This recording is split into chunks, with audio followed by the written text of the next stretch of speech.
السلام عليكم اخواني اخواتي، كدايرين؟ لاباس عليكم؟ كنتمنى تكونوا كلكم بخير وعلى خير وفي احسن الاحوال ان شاء الله يا ربي. تنرحب بكم من جديد في قناتي وقناتكم نت كرياسيون اغ اي كويزين. اليوم بغيت نتقاسم معكم، بما اننا ما بقى والو بالسلامه والعافيه العيد. بغيت نتقاسم معكم نوع من انواع حلويات العيد ان شاء الله، واللي كنتمنى انهم يعجبوكم ويرقوكم وتبارطاجوهم مع الاحباب والاصدقاء ديالكم.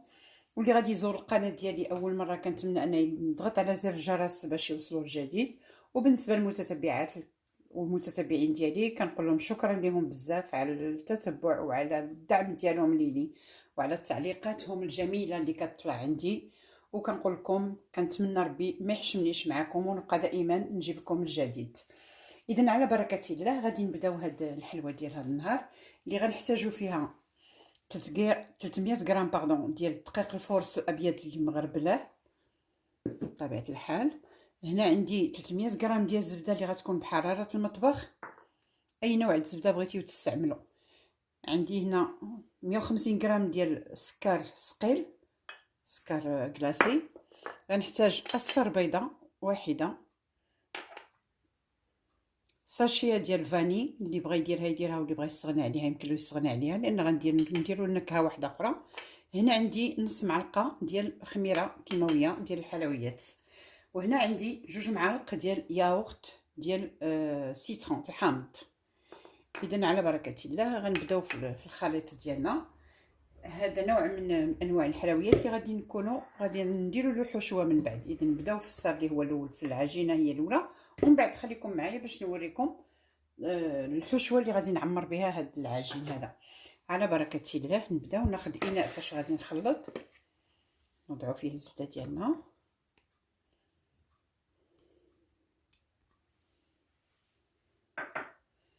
نزيدوا عليها السكر ثقيل،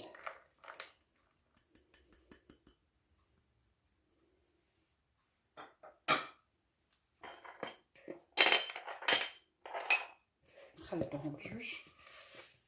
كتشوفوا انا غنخلطهم دابا هنا غير بين سباتول، ويمكن لكم تخلطوهم بالخلاط اللي عندكم الكهربائي او بيديكم او باش ما بغيتيو، داكشي كيبقى اختياري.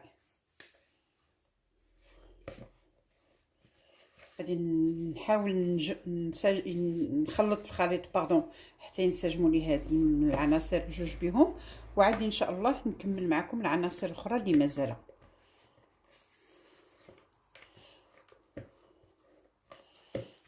شتيو ملي كتكون الزبده في حراره المطبخ كيف كتساعدنا انها دغيا كتخلط، ما كنجبروش فيها شي مشكله.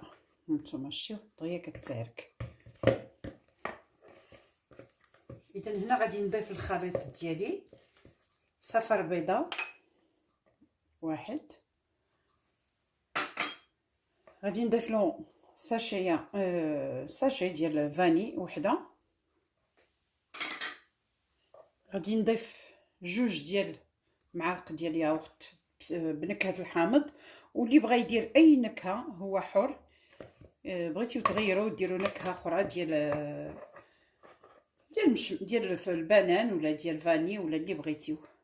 انا هنا اختاريت النكهه ديال الحامض، كتعجبني نكهه الحامض انا بزاف. اذا غادي نخلي الخميره هي والدقيق هما الخليط حتى نجمع هاد المواد هادو.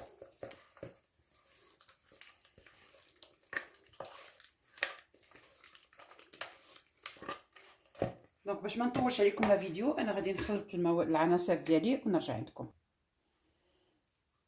سمحوا لي نسيت ما قلت لكمش واحد القبيصه د الملحه اللي ضروريه، لان هي اللي كتقاد لنا المذاقات.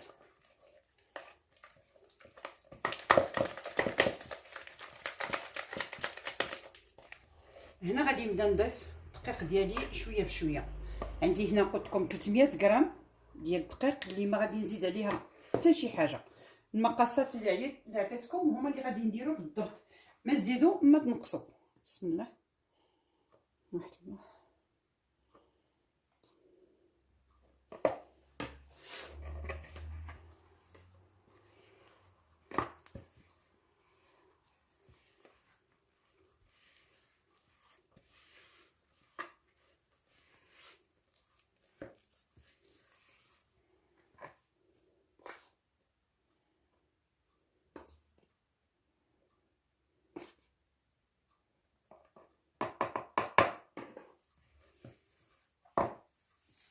هنا غادي نزول هاد لاسباتول وغادي نخدم بيديا. حنا ضروري خصنا نخدمو بيدينا باش نشوف لا تيكستور ديال العجينه كيف دايره.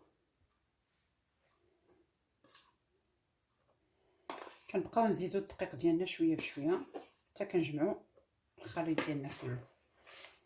هنا غادي نضيف داك معلقه ديال الخميره اللي قلنا عندنا، نصف ملعقه صغيره ماشي معلقه كلها. بسم الله.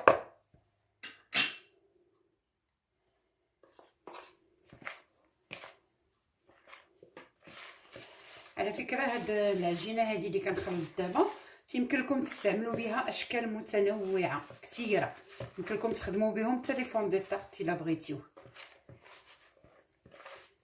اي حشوه من انواع المكسرات اللي عندكم اللي بغيتيو تستعملوهم، يمكن لكم تستعملوهم تمر ولا اللوز ولا كوك ولا اي حاجه عندكم. انا هنا غادي نستعمل الحشوه بالكاوكاو. اذا نخليكم معايا حتى تشوفوا ان شاء الله. نكمل العجين ونرجع عندكم، ما تمشيوش. من بعد ما جمعت العجين ديالي كله نتوما كتشوفوا كيف تيجي عجينه رائعه. ما تزيدوش لا دقيق لا حتى شي حاجه، القياس اللي عطيتكم بالضبط هو اللي غادي ديروا. ما تزيدوا حتى معلقه واحده ديال الطحين، ما تزيدوهاش. اذا انا غنخلي العجينه ديالي تستريح هنا ترتاح على ما نوجد الخليط انا وياكم ديال الحشوه ان شاء الله. ما غاديش نخليها ترتاح بزاف، يلاه جهد ما غادي نوجدوا الحشوه اللي باش غادي نعمروا هاد الحلوه ان شاء الله ديالنا. اذا هنا الحشوه ديالنا باش غادي نعمروا ان شاء الله. انا عندي هنايا 100 غرام ديال الكاوكاو اللي حمرتها وطحنتها. نتوما كتشوفوا انا ما طحنتهاش حتى بزاف، خليتها شويه مهرمشه وصافي باش في المضغه ديالها كتجي مقرمله. غادي نجمعها بواحد المعلقه ديال العسل، معلقه واحده لا اكثر، لان بما ان الكاوكاو ما مطحونش بزاف ما غاديش تجينا عجين في مره. مي غادي غير نجمعوا به هذا الخليط هذا ان شاء الله. بغيت نصحح غير واحد الخطا درتو في الاول ديال لا فيديو، كنعتذر منكم.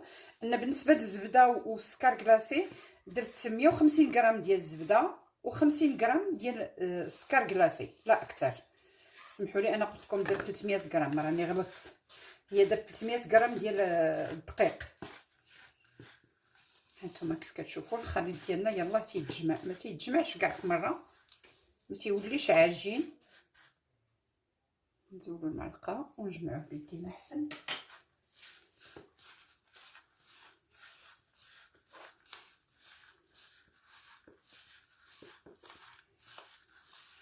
اللي بغى يجمعوا عاوتاني بنوتيلا بشوكولا يجمعوا، كيبقى لكم الاختيار. مجرد كنوصلوا الفكره وكيبقى الاختيار لكل وحده دير في الشكل اللي بغات. اذا كيف كتشوفوا ها هو داير لا كيمكن له يتجمع. ما حنا ما غاديش نجمعوه، ما غاديش نكوروه، غادي نقبطوه ونديروا الخليط في قلب العجينه. نتوما غتشوفوا معايا، خليكم معايا حتى الفيديو باش تشوفوا معايا الطريقه باش غادي نصوبوا العجين ديالي. كيف كتشوفوا حنا ما خليناهاش ارتاحت بزاف، يلاه جهد باش وجدنا هذا الخليط.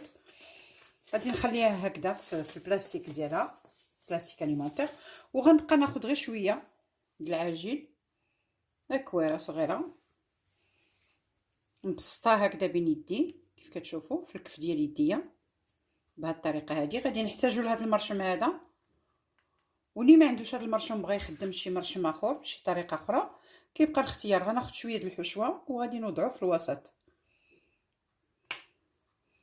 كيف كتشوفوا. كنتمنى ان الرؤيه تكون واضحه. وغادي نجمع العجين ديالي كورو على هذا الشكل هذا، وغادي نوضعو في هذا الوسط هذا هنا. الا تصابت عندنا العجينه زايده بطبيعه الحال كنزولوها هكذا وغادي نفضوها. انا غنستعمل هذا باش ما نديرش الصداع. هانتوما شوفوا كيف كتجي رائعه بصراحه. دابا الفرات ديال الكاوكاو. اذا غنستمر هكذا غنعاود ناخذ شويه د العجينه نبسطها في الكف ديال يديا، ندير فيها بحال حفيره في الوسط، ونوضع فيها شويه من الحشوه، شيئا ما ماشي بزاف، باش ملي طيب ما تخرجلناش الحشوه عاوتاني مع برا. ونجمعوها، كوروها هكذا، وكنوضعوها في القالب ديالنا ونضغطوا عليها بيدينا باش كتاخذ لنا داك الرشمه اللي كاينه في القالب.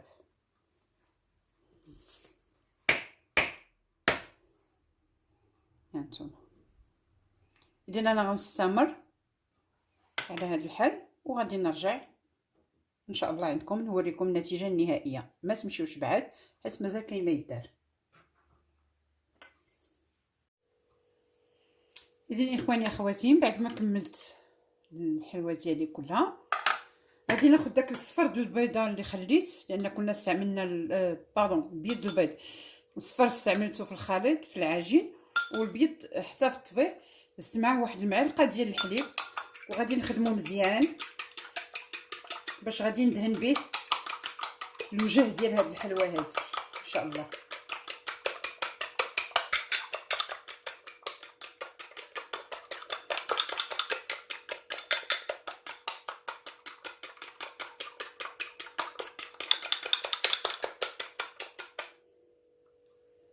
هانتوما كتشوفوا خدمنا حتى دار الرغوه، وغادي ناخذ بانسو ديالي وغادي ندهن هاد. غنحاولوا ما ندهنوش حتى يتهرق لنا في الجناب باش ما يحرقناش التبصيل، باش حتى التحتاني د الحلوه ما يجيش محروق. هذا باش غادي يعطيه واحد شويه ديال اللمعان لهاد الحلوه ديالنا. اذا انا غادي نكملها كامله ونرجع معكم. قبل ما نمشي غادي ناخذ كاوكاو اللي درت منه، وغادي نزوق هاد الحلوه ديالي من الفوق هكذا على الواجهه.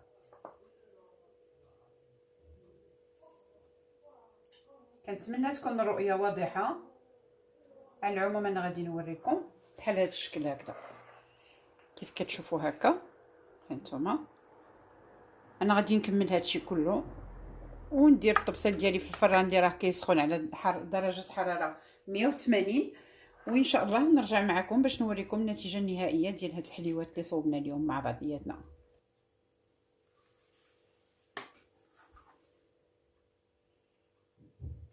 شوفوا على منظر كيجي فيها هائل. اذا غنوضعها في الفرن وملي توجد ان شاء الله غادي نرجع ونوريها لكم. اذا اخواني اخواتي، الحلوه ديالنا هي وجدات. كيف كتشوفوا كتجي رائعه، لا في الشكل ديالها ولا في المذاق ديالها ولا في كل شيء. هانتوما نقسمها معكم الحشوه ديالها كيف كتجي من الداخل، طيبه فتيه غزاله. كنتمنى انكم تطبقوها في البيوت ديالكم من شهيوه من الشهيوات ديال العيد ان شاء الله، او حلوه من حلويات العيد ان شاء الله، وانها تعجبكم وتردوا عليا في لي كومونتير ديالكم. كنشكركم بزاف وكنقول لكم الى فيديو قادم ان شاء الله. مع السلامه.